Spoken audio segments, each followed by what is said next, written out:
Bueno, lo que es un verdadero escándalo, ¿no? Todos los elementos que se han dispuesto en los últimos días para entender que esto va más allá de lo que es un caso puntual. Ya lo tenemos al diputado Moyano. Diputado, ¿cómo está? Buenas noches. ¿Qué tal? ¿Cómo estás, Julián? Muchas gracias por invitarme. No, por favor, gracias a usted. Bueno, a ver, creo yo que si uno piensa en la figura de Hugo Moyano, de Pablo Moyano, entiende que en gran medida son parte de aquellos que han sido perseguidos. Pero hablábamos afuera del aire y usted me decía, bueno, la verdad que es mucho más grave que eso. Sí, yo creo que es lo único que se puede definir como política de Estado dentro del gobierno de Macri.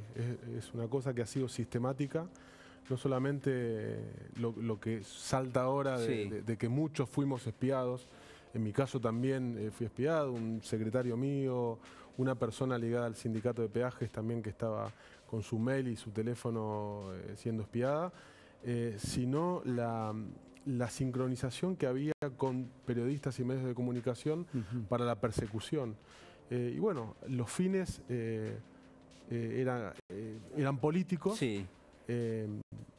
Y definían de alguna manera la justificación de un modelo de país que nos llevó a donde estábamos, ¿no? Que hoy nos pone en un lugar de mucha más dificultad en el momento de que tenemos que atravesar este contexto, esta circunstancia excepcional que es la pandemia. Sí. Como bien lo decía el ministro Arroyo, nosotros venimos de 3 años de los 4 de caída, de recesión, de caída del Producto Bruto, y ahora nos encontramos, bueno, con esta situación que nos pone en una situación de mucha más dificultad, como decía antes. Ahora, hay un elemento que uno podría reconocer como sistémico, es decir, se creó un sistema para espiar y la pregunta que subyace es, bueno, ¿cuál era el objetivo último de eso? Porque uno espía, obtiene información y ¿qué se hacía con esa información? Bueno, lo que puedo definir, como recién te decías, lo único que fue sistemático fue esto. Y fue política de Estado, ¿no? Para llevarlo a un lugar donde se pueda apreciar que realmente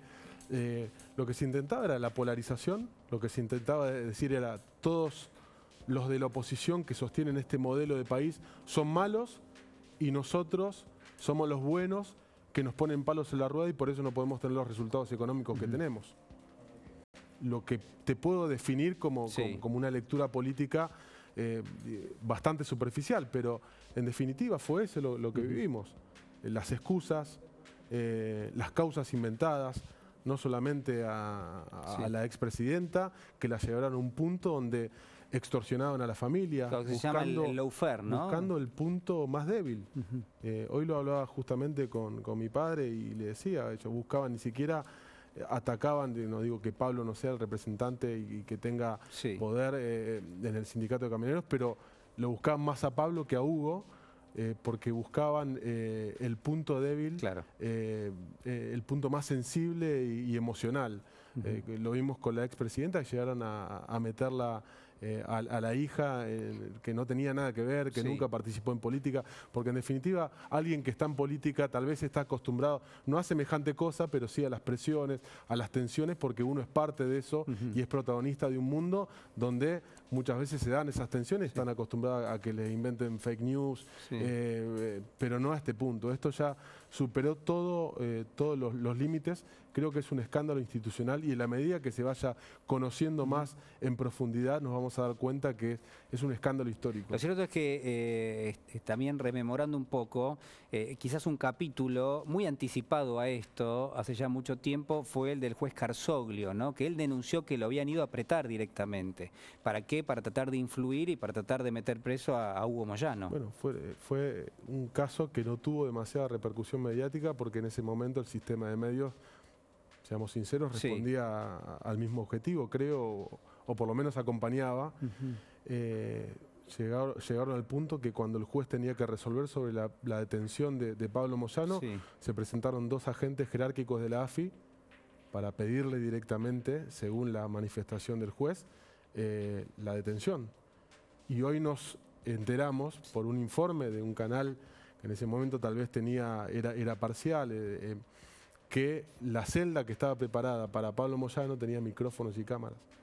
Entonces, es realmente preocupante que un Estado, no solamente que el Estado nos haya llevado, que un gobierno más que un Estado, nos haya llevado a la situación económica y social trágica que atraviesa hoy la Argentina, y bueno, hoy con este contexto particular, sino que hayan utilizado los servicios de inteligencia para llevar un nivel de polarización y de división de la sociedad que hoy también nos lastima, porque vemos cómo sigue existiendo, más allá de los esfuerzos del propio presidente y de que hacemos todos, sigue existiendo esa grieta que ellos se encargaron de profundizar y que utilizaron todas las herramientas a su disposición para hacerlo. Sí. Lo saco un poquito de esto y lo llevo más al contexto, ¿no? A esta cuestión de la erosión económica, de lo difícil, ¿no? De la subsistencia, de los sectores más vulnerables de la sociedad. Arroyo decía, hay 4 millones de personas que viven en barrios vulnerables. ¿Le preocupa esta situación? ¿Cómo vamos a salir de este lugar donde estamos? Sí, claramente estoy muy preocupado, como creo que todos los argentinos. Hay sectores que la están pasando mal. Sí. El trabajador de clase media no puede contar. Hoy escuchaba la medición del INDEC, la canasta básica para una familia tipo es de 43.000 pesos. Realmente es imposible, más allá del esfuerzo que hace el Estado, afrontar esta situación. Veía y charlaba con gastronómicos de Mar del Plata y muchos de acá de Capital. Están pasando una situación desesperante. Lamentablemente es una situación que angustia a la mayoría de la gente, pero hay que comprender que hay que aguantar. El Estado y el presidente ha mostrado fortaleza en sus decisiones. Los resultados muestran que es el camino correcto, porque hay dos caminos acá y esto creo que tiene que quedar claro. El camino de Brasil, como para poner un ejemplo cercano, concreto, o el camino de Argentina. O 4.500 infectados por millón de habitantes, o 700, como es el caso de Argentina. Bueno, el presidente mostrando un gráfico y diciendo, bueno, esto es lo que tenemos ahora y la curva que subía en cantidad de víctimas y también en cantidad de casos. Pero yo digo, esos dos caminos, perdón, vuelvo a lo mismo. Es la economía golpeada con esos dos datos. O 700 o 4.000. Pero la economía golpea siempre, entonces no es que el presidente se encapricha. Yo entiendo la bronca, entiendo la angustia, todos la tenemos y todos la pasamos, pero la verdad que los datos hablan y los resultados son estos. Y la economía en Estados Unidos, a ver, yo creo que va a ser más, pero el Fondo Monetario y la Organización Mundial de la Salud proyecta un 5,9% de caída del PBI en Estados Unidos y un 5,7% si no me equivoco en Argentina. O sea, la economía va a estar golpeada igual. El tema es que la cantidad de muertos no va a ser la misma y la cantidad de infectados no va a ser lo mismo. Y el sistema de salud no va a estar colapsado en un camino y en el otro sí. Entonces creo que la decisión es sabia y la decisión es a partir de los resultados y la política se mide por resultados. Recién usted mencionaba la vida cómo nos cambió. Y quizás en un punto también, para aquellas personas que hoy hacen el trabajo desde su casa, también cambió, ¿no? Hacemos lo que se llama teletrabajo, muchos en algún momento del día, y usted presentó un proyecto, o está trabajando en un proyecto de teletrabajo que ya se está discutiendo en el Congreso. Sí, presenté un proyecto en el año 2017, lo volví a presentar hace un mes, y por suerte, y acá tengo que destacar el trabajo de la presidenta de la Comisión de Legislación del Trabajo, Vanessa Siley, ha podido juntar todos los proyectos porque son muchos y estamos llegando a un consenso para establecer pautas generales del teletrabajo. Lo que estamos regulando es la modalidad de trabajo, no la actividad de teletrabajo, porque hay muchas actividades que utilizan esta modalidad y cada vez es más. No es ni bueno ni malo que haya más teletrabajo, es la realidad que vive el mundo hoy y tal vez esta pandemia nos ha mostrado que esto va creciendo. Creo que en algún momento también va a encontrar un punto medio, pero es cierto que va a crecer y lo que nosotros tenemos que buscar es proteger al trabajador y también plantear derechos y obligaciones para el empleador.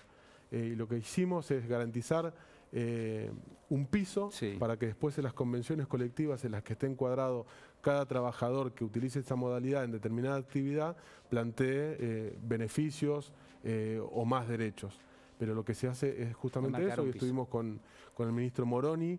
Creo que estamos en las últimas instancias de debate y bueno, y si Dios quiere vamos a llegar a un consenso con la oposición para poder debatir un proyecto que pueda cuidar al trabajador. Gracias, diputado. Muchas gracias. Muchísimas gracias.